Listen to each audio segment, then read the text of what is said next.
Welcome to T-Bone's Best of Roanoke show.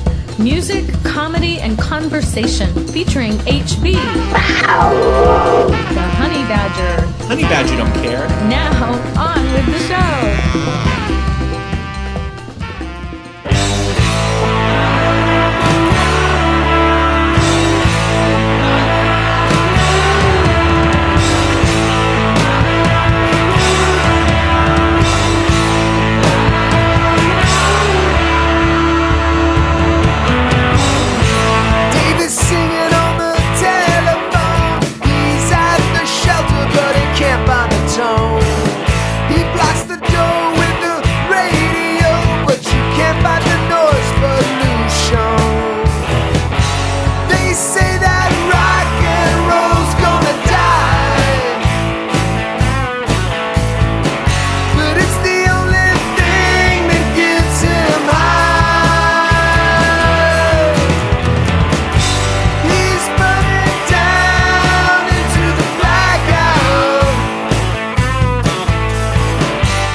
T-Bone. And what about you, Corey? Sure, absolutely. You're ready? Yes. All right, well then we're going to go. This is Radio Free Roanoke, and this is episode number 127, T-Bone's Best of Roanoke show. HB, I know you've been here. I have never been here. So where is here? Well, here is 2067 McVitie Road, across from Keggy Village, and Showtimers. Showtimers Community Theatre? Yes. Very special place. And we have a very special guest who's a member of Showtimers Community Theatre and also directing an upcoming play. Right. Corey M. Stewart. Corey, thank you for having us here. It's a pleasure being here, guys. Thanks for having me. We are right in the belly of the beast, right here in the theater, HB. Now, Corey, if I were to say to you that Showtimers Community Theatre is Roanoke's oldest continuously running live theater, you would say what? That is a fact. That's a fact, Jack. Yeah, what can you tell us Jack. about the history? Well, let's see. You just said we're sitting in the belly of the beast. We are sitting in an empty house right now as we're prepping for production on Curious Incident of the Dog in the Nighttime. The chairs have been removed out. We have a bare set right now. This space that we're currently sitting in was a church prior to 1961. The Showtimers started in 1951 out of Roanoke College, worked out of their studio for a while, then moved 10 years later into this space, and they've been here since. So let's see, started in 1951. I'm going to give you a trivia question. All right. July 5th, 1951. Oh, goodness. I know the question. You know, well, I don't worry about the question. You know the answer. The question is, what was the first play performed at the Lab Theater at Roanoke College by Showtimers? Man, that is... July 5th, 1951. And it's once you hear it, you'll know it. Exactly. Or can I call a lifeline? No. How about Arsenic and Old Lace? Oh, okay. Wow. All right. Yeah. You know, it was so interesting. In the summer of 1950, 6 people got together and said, why can't we do live theater, amateur theater here in Roanoke? So from that idea they had in that summer, it opened up July 5th, 51, and 71 years later, you're still going strong. Absolutely. Yeah. Very strong. And that's what I love about community theater in and of itself. Subjectively, you hear community theater, and there's a little bit of a, yeah, that's it. That's the one. That's the one. Here at Showtimers, we want to make sure that is transcended. We don't want to rest on our laurels here. We want to make sure that we're challenging ourselves as actors, as performers, as artists, and as community members. We want to make sure that we're reaching out and opening doors and at least stand forward in the art that we're presenting. All right. Okay. You know, we want to make sure that we're putting on our best show here. Yeah. Well, I can say they're good. I know I've been here, and and enjoyed it tremendously. Was very surprised. You just saw She Loves Me. Right. Right? Mhm. And that's Yeah. one of the 5 productions you're putting on for the 2022 season. We're going to get into those Yeah. here in just a minute. The location we're sitting in, Corey, now, this used to be, like you said, I think it was the Oak Grove Church of the Brethren, built in 1908. Yes, and then they moved across the street. They built a larger facility. So they're still in the neighborhood. Still in the neighborhood, still in Greater Darling neighborhood, which I love. I love driving through this neighborhood. It's a wonderful little neighborhood. And after some remodeling, you've got a wonderful stage here. I noticed coming up, there's places out front like a overcovered porch or deck, and people can sit out there. So We've actually had some shows out there as well. You had- Really? oh, Oh, I didn't know that. Oh. Yeah. maybe during the past year, huh? Yeah, during the past year when we had limitations on access to having shows inside, Right, yeah. we made an effort to try and still give our community members an opportunity to perform or to come and see live theater. Well, let's talk about that for a minute. Now, it's community theater. So what are the demographics of the people who come here to, let's say HB and I had a itch, or we had a talent, to Okay. showcase their talent, acting or singing, or maybe helping with production or set design or whatever. What's the demographics of the people who come to you? We have a little taste of everything, to be perfectly honest. Through those doors, you can see any age, race, creed. It's all about art appreciation. And then on stage, it's even better because it really doesn't. It really shouldn't matter. It's theater. We should all be welcome Right. on a stage because we're all here to perform. Right. And I was telling HB, I saw a TV segment of the 2 lead performers that were in She Loves Me. And one's a middle school teacher in Montgomery County, and the other was a lawyer. Yeah. So you're just pulling from the population. Then another interview had a smaller girl, and she sang some. But you could, I guess, if you were retired or a kid or a working adult or whatever, Yeah. if you have a talent and you want to showcase it or you want to improve your craft, Right. That's another wonderful thing about the beating heart that is community theater. The flow of people that come in and out, whether you have a serious interest in a technical side of theater and you've gone to school for something technical. This is a place for you to potentially hone a craft that otherwise may have laid dormant. Same thing with our actors, same thing with our singers. We do 5 shows currently right now. On this slate of our season, we have 2 musicals and 3 straight shows. 2 comedies, 1 drama, with that being Curious Incident.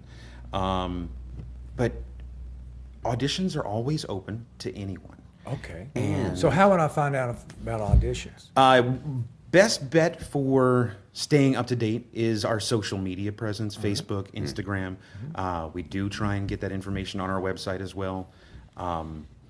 In the technical digital age that we're in, we just got to send everything out and make sure that we get it out there. I'd love to see more of our flyers everywhere, more of our posters, but Yeah. Yeah. I saw that in your history you've done over 300 different shows. oh yes. Over 300 different shows. And the ones that have already started for this year, the 2022 season, She Loves Me, which is already over, but it got rave reviews in Roanoke.com. Transcendent was the word they used as well. And then, so let's dig a little bit into the productions you have and Sure. give a thumbnail sketch of each. Okay. Yeah. Next up on the slate is a Curious Incident of the Dog in the Nighttime. Which is directed by who? It is directed by myself. That is a drama, mature content. So there will be a warning on that one. For those unaware of that story, it deals with a 15-year-old boy who 7 minutes after midnight stumbles across the body of his neighbor's dog and proceeds to go on an adventure to find out what really happened to Wellington. Okay. It's based off a novel by Mark Haddon. It's a play by Simon Stevens. It's a wonderful show. We're currently in rehearsal right now on that with an amazing cast. Again, this is my directorial debut here. Thank you. Yeah. But getting to work with this cast is just amazing. It was one of my concerns going into the show because I've spent a couple of years sitting on this one. It was slated for the 2020 season, and obviously we pushed it back. I do have the chance to direct it again, so every expectation that I've built up in my mind has only gotten bigger. The cast that I have found here locally, and I mean, they're all within 20, 30 minutes tops. It's astounding how good they are. So I'm really looking forward to. I can't wait for that one to hit the stage. We have that one in May 13th through the 22nd. Okay, good. So that's coming up. And then as far as the cast, how big is the cast? It's 10-person cast. 10-person cast. Yep. I guess you have a small, well, not small, but a juvenile actor. As the lead, We do how's that? have a near 15-year-old. Yeah. He is. He'll tell you he's 14 and change, but he'll give you down to the minute. He's almost 15, but he'll give you down to the minute. Yeah. Now the cast that I seen and She Loves Me. Are they? Is it anybody still going to be in the next show, or is that? How does there that are work? a couple. I There mean, are a just- couple. Again, the auditions are open. Auditions normally take place, or historically have taken place, the same weekend as we open the previous production. So, for instance, She Loves Me had 2 weekends. On the first weekend, we had the auditions for Curious Incident. It gives the time for the directors to sit there and maybe cast the show within that week and have everything ready for the last performance of the previous production, where we'll strike the stage, and usually the new cast will come in, lend a hand. It's very communal. Oh, okay, yeah. Kind of turnaround. You'll occasionally get some people who will audition for show after show or get cast in show after show. I have been a victim of myself and my own vanity at times. But that's what happens. You tend to get on a little bit of a roll, and that's why we do it. Do you always? Are you? You're not part of every show as far as the. No. Are you in any? Are you? I have been in several. Currently, right now, I like to try and focus on the one show at a time. Yeah. But there's some shows on this slate for this season that I am definitely considering auditioning. Well, let's hit the next one then. Godspell 2012 revised edition. Yeah, so that one is going to be directed by Jesse McKeon. Okay. Auditions for that one will be May 14th and 15th. The 14th is at 2 to 5 p.m. The 15th is 5 to 8 p.m. That show will run July 21st through the 21st through the 31st. Mm-hmm. They gave me a little blurb on that one. It's a very Roanoke-oriented production. So as such, they're looking to cast a very Roanoke-centric looking show. So it'll have the Texas Tavern in it.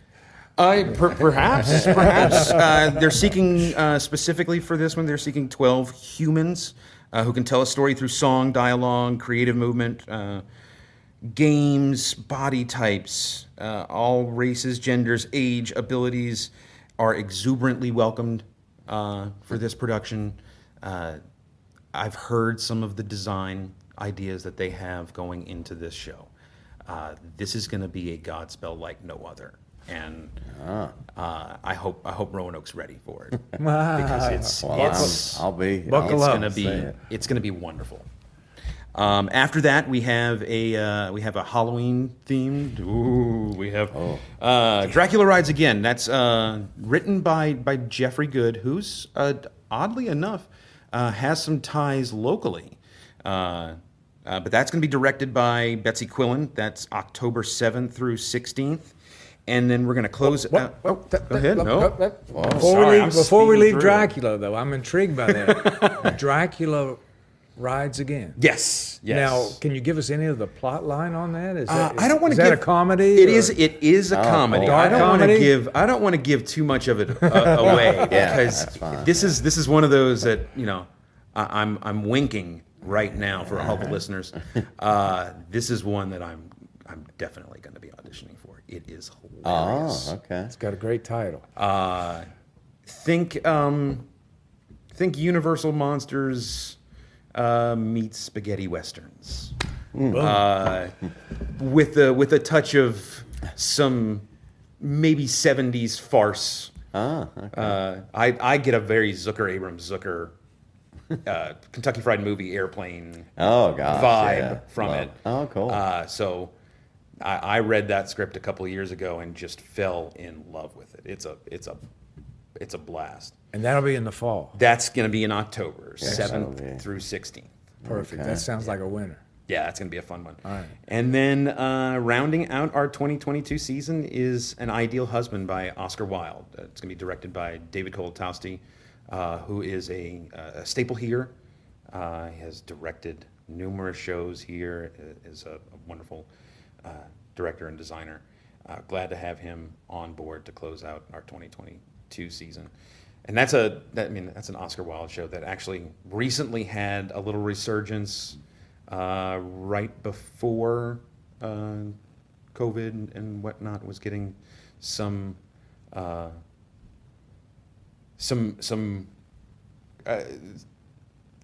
eyes on it. Yes. For the first time in a while. It was kind of people had kind of forgotten about that show for a little bit, and it started to become relevant again. And I'm glad to see it on a slate, and I'd like to see how that one goes. Okay, An Ideal Husband, and that'll close out your 2022 season. Now, in addition to the actors and the performers, do you ever need volunteers to help with maybe set design or music or anything like that? Absolutely. Showtimers does not just run off of actors alone. We have to have volunteers to make sure that basically every single part of this theater continues to move. We're currently in the middle of a renovation of our shop and all of our storage.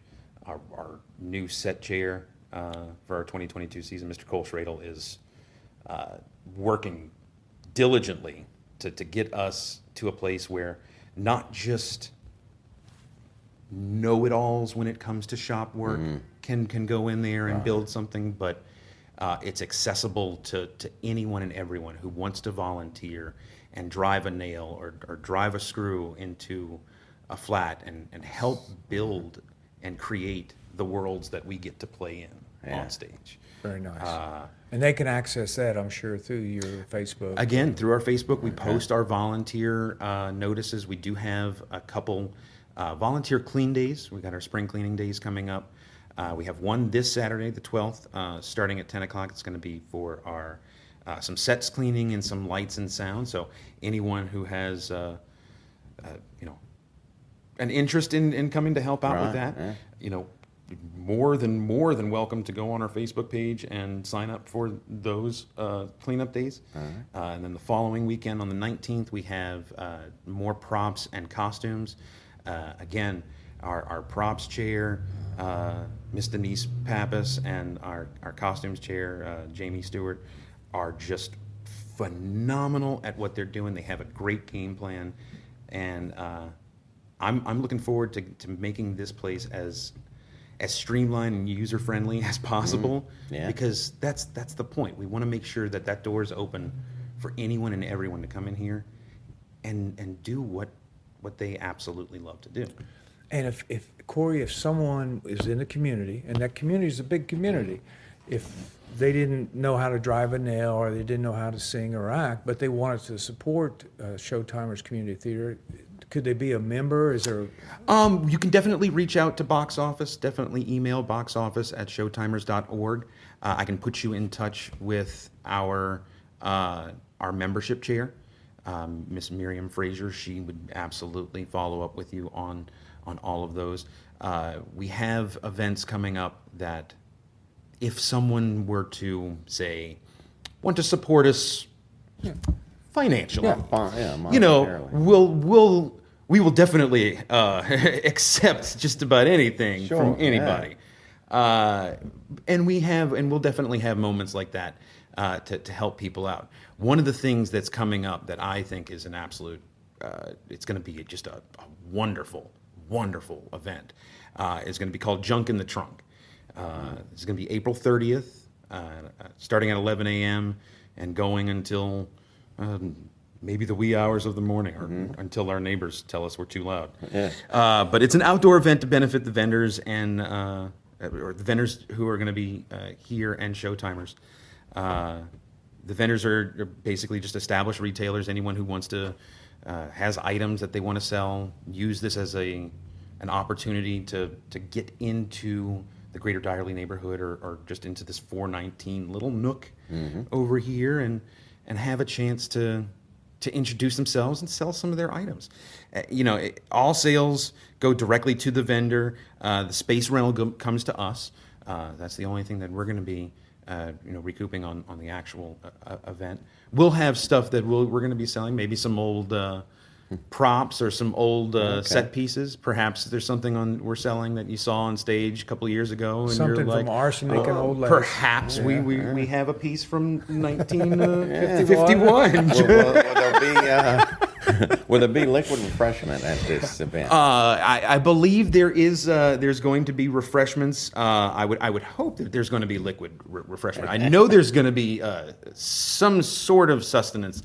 We do have some vendors, Lazy Bulldog, who are just, I'll plug them away all the time. They're wonderful. They're going to be out here, and we're going to have dessert bar. We've had. I've had wonderful experiences with Dessert Bar. Their cupcakes are fantastic. Okay, yeah. Okay, so that's Junk in the Trunk. That's Junk in the Trunk. You can definitely reach out to us. We have our sign-ups on Facebook there, or you can also email box office at showtimers.org for more information. Yeah. All right, I'm going to give you the last word, Corey, All but a couple of last things from me. This location we're in right now, it seats what, 138? Is that right? We did some reconfiguring. Right now we do 120. 120, okay. It's a comfy comfortable 120. Yeah. Right. There's a little bit more leg room in those front 4 rows now.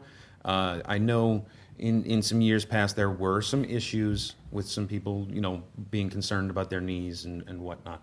We've taken that all into account, and we've made those concessions and made it slightly more comfortable. Yeah. So, when tickets go on sale for Curious Incident on April 13th, make sure you get those tickets in early and get one of those front 4 rows with a little bit more legroom, because they're going to go fast. Okay. And on TripAdvisor, I saw where the Showtimers Community Theatre was described as a hidden gem, and after being here, I truly believe it. So I'm going to give you the last word, my friend. Is there anything else we left out, or anything else you want to promote or highlight? Nothing else. We do have our like I said, our tickets for Curious Incident go on sale April 13th. We try and get those tickets out 1 month in advance from the actual start of show, open to the public. If anyone did want to purchase those tickets now, we do have for the rest of this month and the rest of next month until April 30th, our flex season tickets are still available. So if you wanted to purchase tickets now and get a discount for the 4 remaining shows, you can get tickets for the last 4 shows of this year for $50 right now. Well, for Curious Incident, if you need somebody to play Wellington, the deceased dog, I think I could handle that, or a tree or a rock. So just let me know. I'm your man. All right. Well, thank you so much. This has been an eye-opener, and I want to come back and see a play here with my family. Yeah. Fantastic. Thank you very Glad to much. have you. All right, thank you, Corey. Go get it. Thank you.